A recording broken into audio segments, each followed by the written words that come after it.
মুসা আলাইহিস সালাম যখন বড় হলেন, বড় হওয়ার পর তিনি একটি জায়গা দিয়ে পথ অতিক্রম করলেন। পথ অতিক্রম করে তিনি দেখলেন দুইটা লোক ঝগড়া করতেছে। একটা লোক হচ্ছে মুসা আলাইহিস সালামের বংশের লোক, আর আরেকজন লোক হচ্ছে ফেরাউনের বংশের লোক। ফেরাউনের বংশের লোক মুসা আলাইহিস সালামের বংশের লোকের প্রতি বিনা অপরাধে অত্যাচার করতেছে। তখন মুসা আলাইহিস সালামের বংশের লোকটা বলল, হে মুসা, তুমি আমাকে বাঁচাও, এই লোকটা বিনা অপরাধে আমার সাথে ঝগড়া করতেছে, আমাকে মারতেছে। মুসা আলাইহিস সালাম বললেন, তুমি তার সাথে কেন অন্যায় করতেছ, তাকে ছেড়ে দাও। যখন ফেরাউনের বংশের লোকটা ওই লোকটাকে ছাড়লো না, মুসা আলাইহিস সালাম তাকে একটা থাপ্পড় দিলেন। থাপ্পড় দেওয়ার পর দেখা গেল সাথে সাথে ওই ফেরাউনের বংশের লোকটা জায়গায় মারা গেল। কিন্তু এই লোকটাকে কে হত্যা করেছে এর কোনো সাক্ষী ছিল না, কারণ মাত্র 3 জন লোক ছিলেন। একজন হচ্ছে মুসা আলাইহিস সালাম, আর একজন হচ্ছে ফেরাউনের বংশের লোক, আর একজন হচ্ছে মুসা আলাইহিস সালামের বংশের লোক। যখন ফেরাউনের বংশের লোকটা মারা গেল, কিন্তু কেউ জানলো না তাকে কে হত্যা করলো।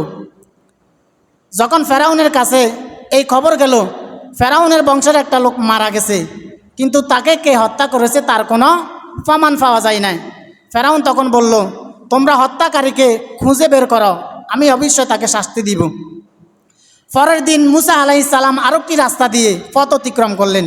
তিনি দেখলেন মুসা আলাইহিস সালামের বংশের লোক প্রথম দিন যে লোকটা ঝগড়া করেছিল, দ্বিতীয় দিন ওই লোকটা আরেকটা লোকের সাথে ঝগড়া করতেছে।